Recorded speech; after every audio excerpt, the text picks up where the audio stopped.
बिस्मिल्लाहिर्रहमानिर्रहीम। अस्सलाम वालेकुम। How are you my dear students, my viewers. Hopefully आप लोग खैरियत से होंगे। मेरा आज का टॉपिक बहुत ही इंपॉर्टेंट टॉपिक, पेपर में आने वाला topic, difference between sigma and pi bond. मैंने आज इसमें बहुत ही ब्रीफली इसको डिस्कस कर रखा है। आज के इस लेक्चर को स्टार्ट करने से पहले मैं आपसे रिक्वेस्ट करूंगा कि आपने अगर अभी तक मेरे चैनल को सब्सक्राइब नहीं किया तो सबसे पहले सब्सक्राइब करें और बेल आइकॉन के बटन को प्रेस कर लें ताकि आपका और हमारा ये कनेक्शन जुड़ा रहे। और लाजमी बात कि मेरे इस लेक्चर के ऊपर, मेरे चैनल के ऊपर कमेंट्स किया करें ताकि मुझे आपका फीडबैक मिलता रहे और आपकी सजेशंस या आपकी जो फरमाइश हैं उनके मुताबिक मैं मजीद इसको कंटिन्यू करूं।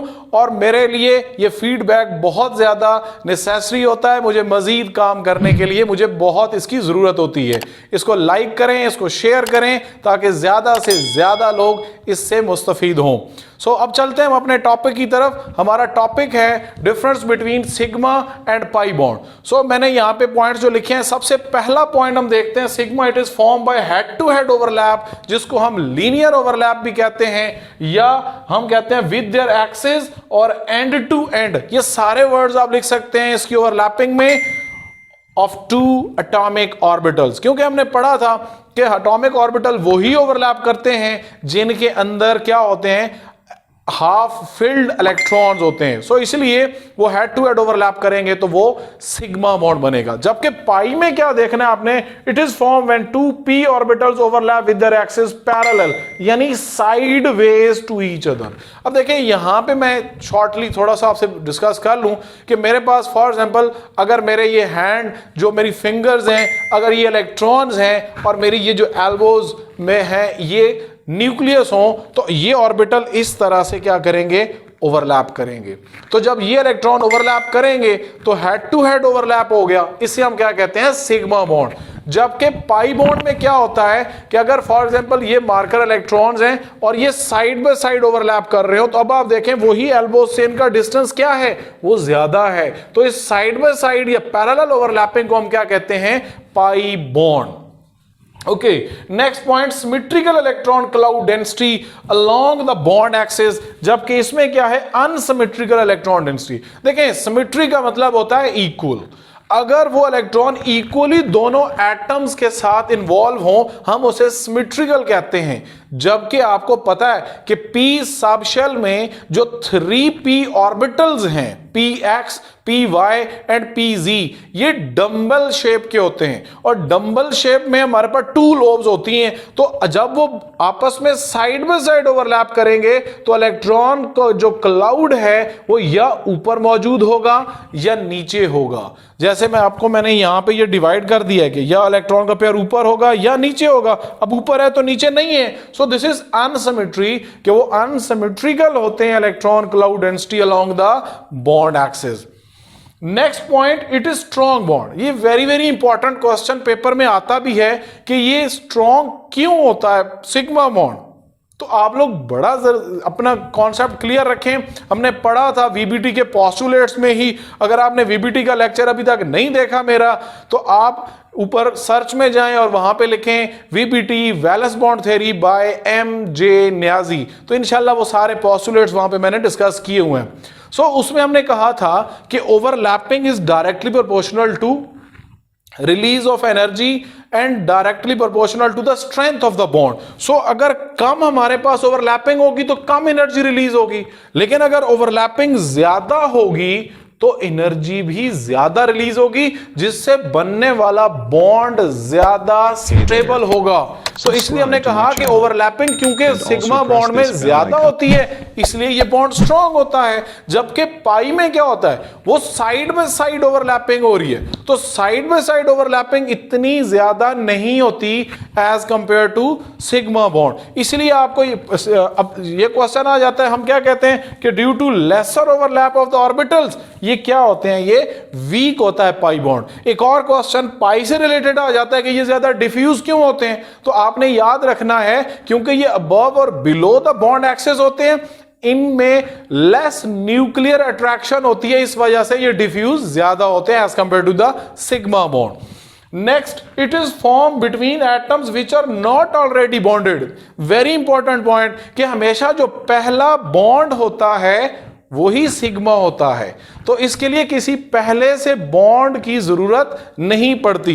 जबकि पाई बॉन्ड के लिए क्या होता है, पाई बॉन्ड के लिए सिग्मा बॉन्ड का होना जरूरी होता है, क्योंकि हमने पढ़ा था अगर एडिशनल ऑर्बिटल्स ओवरलैप करेंगे तो मल्टीपल बॉन्ड्स बनेंगे। तो ये मल्टीपल बॉन्ड्स क्या होते हैं, यही तो पाई बॉन्ड्स होते हैं। अगर हमारे पास, तो मैंने क्या लिखा, atom which are already bonded by sigma bond, तो इसीलिए सिग्मा बॉन्ड के बाद जितने भी बॉन्ड बनेंगे वो सारे पाई होंगे। नेक्स्ट पॉइंट हम देखते हैं, it consist of one region of electron cloud density along the bond axis. One region mean it is present between the two nuclei, जिसको बॉन्ड एक्सिस कहते हैं। जबकि जो हमारे पास पाई बॉन्ड है ये it consist of two regions mean above and below the bond axis. So जैसे ये अबव और ये बिलो, ये प्लस से प्लस क्या है, ये बॉन्ड एक्सिस है। सो इंटरन्यूक्लियर डिस्टेंस है, इससे अबव या बिलो होंगे तो ये टू रीजन्स में होता है, जबकि ये वन रीजन में होता है। Only one sigma bond can exist between the to atom. अब देखें, दो सिमिलर एटम्स अगर आपस में मिल रहे हैं, फॉर एग्जाम्पल अगर हाइड्रोजन की एग्जाम्पल लें, फ्लोरीन की एग्जाम्पल लें, तो उनमें तो एक एक इलेक्ट्रॉन ही मौजूद है। सो वो एक एक बॉन्ड ही बनाते हैं और वही बॉन्ड ही क्या होता है, सिग्मा बॉन्ड होता है। जबकि अगर मैं एडिशनल ओवरलैपिंग में मल्टीपल बॉन्ड्स की बात करूं, फॉर एग्जांपल आप देखें कि वन और two pi bond can be form. जैसे O2 की एग्जांपल ले लें, तो O2 में टू अनपेयर्ड इलेक्ट्रॉन होते हैं तो दो बॉन्ड बनते हैं, तो इसीलिए one sigma and other one is a pi bond. इसी तरह N2 की एग्जांपल देखें, उसमें थ्री अनपेयर्ड इलेक्ट्रॉन्स होते हैं तो वो तीन बॉन्ड बनाता है। तीन में से जो वन बॉन्ड होता है, जो पहला बनने वाला बॉन्ड होता है, वो क्या होता है, सिग्मा। और एडिशनल जो दो बॉन्ड बनेंगे वो दोनों के दोनों क्या होंगे, पाई बॉन्ड्स होंगे। सो N2 में हमारे पास दो पाई और एक सिग्मा। सो इसीलिए हमने लिखा कि पाई बॉन्ड जो एक से ज्यादा हो सकते हैं, जबकि sigma bond between the two atoms, similar atoms, हमेशा एक ही होता है।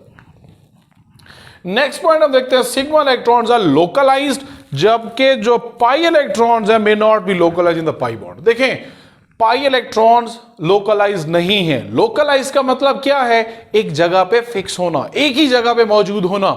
सो सिग्मा बॉन्ड्स में देखें, sigma electrons between the two nucleus, फिर वही बात आ गई कि वो दोनों इलेक्ट्रॉन बिटवीन द न्यूक्लियस मौजूद हैं, वो अपनी जगह नहीं छोड़ सकते, इसीलिए तो वो स्ट्रॉन्ग बॉन्ड भी हैं, इसीलिए वो क्या हैं, लोकलाइज्ड।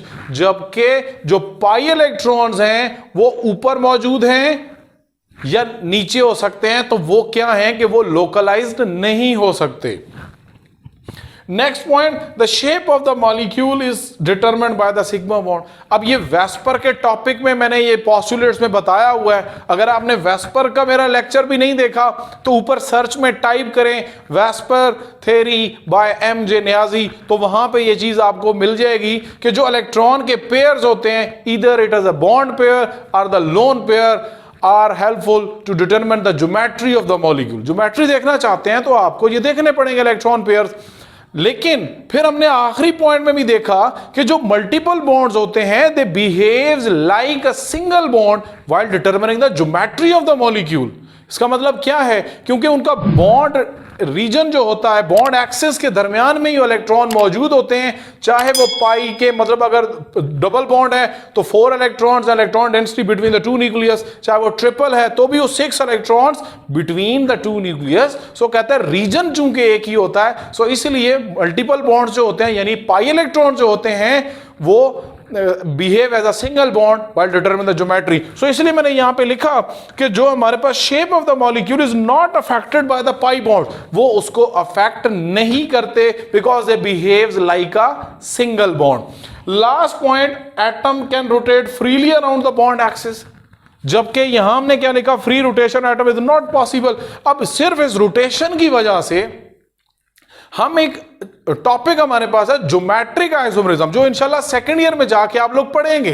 अब सिग्मा बॉन्ड होता है, वो कहता है उसको रोटेट करना बड़ा इजी होता है, लेकिन जो पाई बॉन्ड होता है उसको रोटेट नहीं किया जा सकता, रिस्ट्रिक्शन होती है। और जहां पे रिस्ट्रिक्शन होगी वहां ज्योमेट्रिक आइसोमर्स जनरेट होंगे, जो डिफरेंट ग्रुप्स अटैच होते हैं तो उनको रोटेट करना डिफिकल्ट होता है, जिसको सिस ट्रांस आइसोमेरिज्म भी कहते हैं।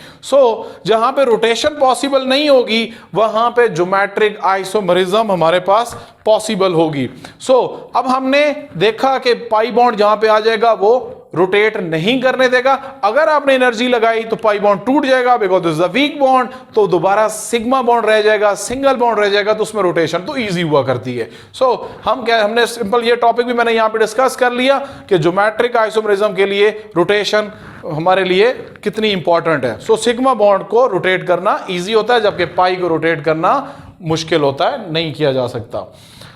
लास्ट में मैंने वीबीटी में जैसे आपको बताया, वहां पे जब s s orbital head to head overlap करते थे तो इस तरह की शेप बनती थी, जब एस और पी आपस में ओवरलैप करते थे तो इस तरह से, और जब हमारे पास P P head to head अगर ओवरलैप करें तो फिर हमारे पास ये शेप बनती है, जिसको हम पी पी ओवरलैप या कोवलेंट बॉन्ड की ये शेप होगी।